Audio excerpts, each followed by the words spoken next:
Sneha steel and furniture centre Salgare. आमच्याकडे steel भांडी, संसार उपयोगी साहित्य, sofa set, furniture, cooler, dining table, आटा चक्की व इतर साहित्यांचे एकमेव ठिकाण एक, व्हरायटी अनेक। आता शुभ मुहूर्ताची सुरुवात सलगरेतील स्नेहा स्टील मधील खरेदीनेच। वाजवी दर, सजवा फर्निचरने तुमचे घर। सर्व साहित्यावर बजाज फायनान्सची खास सोय उपलब्ध। स्टील भांड्यांना 5 वर्षे गॅरंटी, तर फर्निचर साहित्यास किडवाळीपासून लाईफ टाइम वॉरंटी। खात्रीशीर खरेदीसाठी मिरज पूर्व भागातील एकमेव ठिकाण Sneha steel and furniture centre Salgare. आमचा पत्ता रवींद्र वस्त्रनिकेतन शेजारी सलगरे। संपर्क 90 96 25 91 38। प्रत्येक बातमीतील घटनेच्या वास्तविकतेची तुलना थेट पाहत रहा चांगली अपडेट।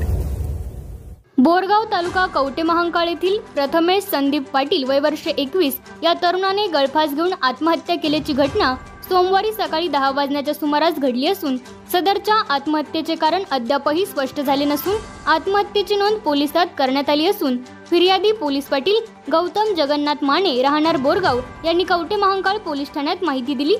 पोलीस सूत्रांकडून मिळालेली अधिक माहिती अशी की बोरगाव गावच्या हद्दीत पेट्रोल पंपाच्या मागील बाजूस असलेल्या शंकर रंगराव पाटील यांच्या शेतातील आंब्याच्या झाडास गळफास घेऊन ही घटना शेतामध्ये घडली। माहिती मिळताच कवटे महांकाळ पोलिसांनी घटनास्थळी धाव घेतली। प्रथमेश पाटील याने आत्महत्या का केली याचे कारण अद्याप स्पष्ट झालेले नाही। कवटे महांकाळ पोलिसात नोंद झाली असून अधिक तपास पोलीस उपनिरीक्षक रवींद्र भापकर करीत आहेत। या घटनेमुळे बोरगाव गावात हळहळ व्यक्त केली जात आहे।